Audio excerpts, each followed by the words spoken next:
Salut la compagnie, on se retrouve aujourd'hui pour parler de l'épisode 3 de Dr Stone, qui a sans doute un des plus gros cliffhangers qu'on a pu voir de toute la série, si on prend pas en compte le passage où Tsukasa pense avoir tué Senku, même si on se doutait bien que c'était pas le cas. Là, on termine l'épisode avec, visiblement de ce que pense Senku, et il a rarement tort, la personne responsable de la pétrification qui apprend leur existence grâce au système de GPS qu'il a essayé de mettre en place. Je vais revenir dessus, mais cette fin d'épisode, avec cette musique angoissante qui a été choisie dessus, et le bruit du morse pour faire le why et tout, c'était parfait comme mise en scène, je trouve, parce que avec la métaphore de la tête de squelette qui dit why, en boucle là, moi j'ai kiffé. Mais avant, on va revenir sur les événements qui se sont passés, puisque pour arriver là, il a fallu d'abord trouver du pétrole. Pour trouver du pétrole, il a fallu d'abord trouver du sanglier. Pour trouver du sanglier, il a fallu... Voilà, il y a tout un petit truc qui a été assez vite, hein, mais je vais pas me plaindre parce que d'habitude, je gueule toujours en disant que les animés prennent trop leur temps, ou les mangas. Là, je vais pas gueuler parce que ça va vite. C'est vrai qu'on va très vite dans les choses. Hein. Ils ont planté du maïs tout de suite dans le même épisode. Le maïs avait déjà fini de pousser. Là, c'est pareil. Il y a François qui veut absolument faire un restaurant pour motiver les gens, parce que bah, le corps c'est important, mais l'esprit aussi, et avoir de la bonne nourriture pour les motiver à mieux travailler, c'est pas une mauvaise idée. Donc il veut monter un restaurant 3 étoiles, et il décide de servir du sanglier avec de la truffe. Donc ils arrivent à trouver du sanglier, de façon très drôle, parce que on voit François qui essaie, toujours pareil, franchement l'humour dans Dr Stone est toujours très bien fait. On a François, je crois, avec... la fille dont j'ai oublié le nom, je suis désolé, qui porte une sorte de fruit sur la gueule, qui essaie de faire un piège pour piéger les sangliers. Et puis t'as l'autre qui arrive et qui a réussi à en choper physiquement en le chassant directement plutôt qu'en essayant de le piéger. La tête de François quand ça arrive, c'était très drôle. Et du coup, ils arrivent à choper les sangliers. Bon, Gin, par contre, il est pas très malin parce que il dit comment vous allez faire pour trouver des truffes ? Les sangliers, c'est des détecteurs à truffes. Alors peut-être que ça, c'est quelque chose qui est très connu en France et pas au Japon, mais en tout cas, c'est quelque chose, on sait comment ça fonctionne. Et du coup, t'as le sanglier qui va chercher des truffes, mais qui va les manger, ce qui est très drôle, ce passage-là. D'ailleurs, ils ont essayé d'humaniser le sanglier. On l'entend parler en boucle, genre « Oh, de la truffe, miam, miam, miam, miam, miam ». C'était très rigolo d'humaniser, si je puis dire, l'animal, de comprendre un petit peu ses pensées. Mais ce qu'on apprend également dans cet épisode, et qui va permettre d'avancer encore plus vite, c'est que ils vont s'apercevoir que les sangliers, vous connaissez, ils se roulent dans la boue en général, et ils font pas vraiment la distinction entre de la boue et du pétrole, et ce sanglier-là, il pue le pétrole. Donc, après avoir recherché avec les photos où est-ce qu'il aurait pu en avoir et se rendre compte qu'ils en trouvaient pas, ils ont décidé de suivre le sanglier pour voir où est-ce qu'il se traînait pour réussir à être plein de pétrole, et ils découvrent l'endroit, ce qui fait qu'ils ont du pétrole, ils vont en fabriquer, parce que tu le prends pas comme ça, il faut le raffiner un petit peu.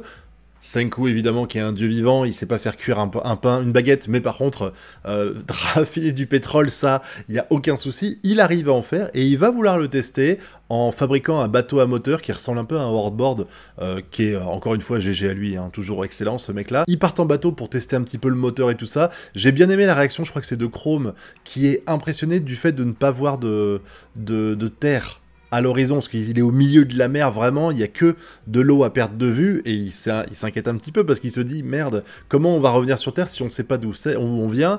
Bon, moi je pense que le meilleur moyen dans ces cas-là, c'est d'avoir une boussole, mais Senku, il a fait mieux qu'une boussole, il a carrément créé un système de GPS, de ce que j'ai compris. Alors, c'est pas très clair dans mon esprit, mais bon, en gros, il permet de réussir à savoir où est sa position, et il allume le système qui est encore dans la base, hein, avec la roue à aube qui permet de faire de l'électricité, et en l'activant, on va détecter leur présence, puisque quand ils vont discuter, pendant la discussion, il va y avoir une coupure de son. Au moment, évidemment, où l'autre, elle veut déclarer son amour à Chrome, c'était évident que ça allait arriver à ce moment-là, sinon c'est pas drôle, et du coup, ils vont être interrompus par ces interférences, et on va entendre le bruit du morse, avec cette phrase « Why ?»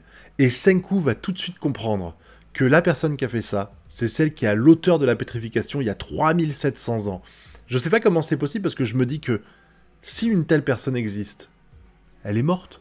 À moins que, comme de par hasard, elle s'est fait aussi piéger par la pétrification et qu'elle s'est libérée à peu près à la même époque que celle de Senku. Mais en dehors de ça, ça veut dire que ce mec-là, ça fait 3700 ans qu'il est vivant.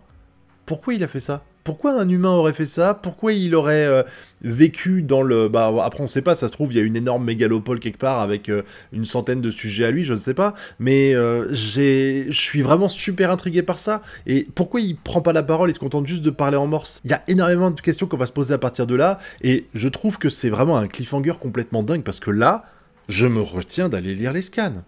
Je me retiens d'aller lire les scans parce que ça fait très longtemps que je me suis pas retrouvé dans cette situation où je me dis oh putain il faut que je sache la suite quoi. Donc pour l'instant j'y arrive, mais j'espère que dans le prochain épisode on va avancer un petit peu dans cette intrigue là parce que mine de rien, bah on espérait que Senku parte en bateau pour atteindre l'Antarctique afin de découvrir ce qu'il y a et régler le problème de la pétrification.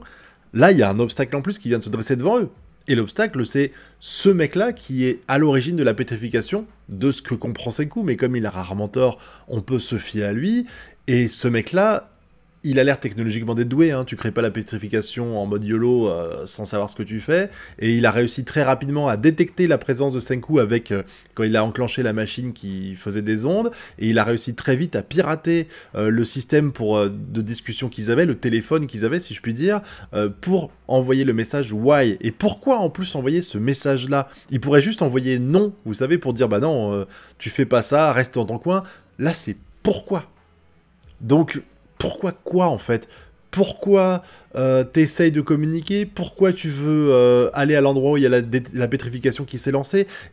Ça peut vouloir dire plein de choses, mais en tout cas, c'était hyper angoissant. Avec la musique angoissante qu'elle est avec, parce que d'habitude, elle est super joyeuse. La musique qu'ils ont mis pendant qu'ils cherchaient les cochons et tout ça, et puis qu'on a vu à plein de reprises dans l'animé, elle est super top. Et là, ils ont fait un choix qui est très pertinent, mais qui donne l'exact opposé du côté un peu mignon, gentillet qu'on a en général, parce que vraiment, elle était angoissante. Avec cette voix horrible qui est un peu déformée, qui fait « Why, why, why ?» Non, vraiment, là, c'était un épisode, encore une fois, masterclass. On mange vraiment du caviar depuis quelques épisodes pour toutes les séries, hein, Tengoku Daimakyu, Hell Paradise, Demon Slayer, vraiment, on mange bien chaque semaine. Et là, Dr. Stone, c'était très bien jusqu'à présent. Moi, j'adore Dr. Stone, mais c'est encore mieux là. Vraiment, ça m'a hypé de fou. J'ai trop hâte d'être à l'épisode prochain et j'attends que vous me donniez votre avis sur tout ça dans la zone commentaire. Qu'est-ce que vous pensez? De quoi vous pensez qu'il s'agit? Est-ce que ce mec-là est immortel? Comment ça se passe et tout? Le dites pas si vous êtes au courant hein, et que vous lisez les scans, hein. Le but c'est de spéculer un petit peu, c'est rigolo de voir ça, et puis on le regardera en plus quand on aura la réponse plusieurs mois ou plusieurs années après, ça sera marrant de revenir dessus. Mais j'attends que vous me donniez votre avis sur tout ça dans la zone commentaire, et puis vous connaissez la chanson, le pouce bleu, l'abonnement et le partage. Nous on se retrouve bientôt pour de prochaines vidéos. Tchuss!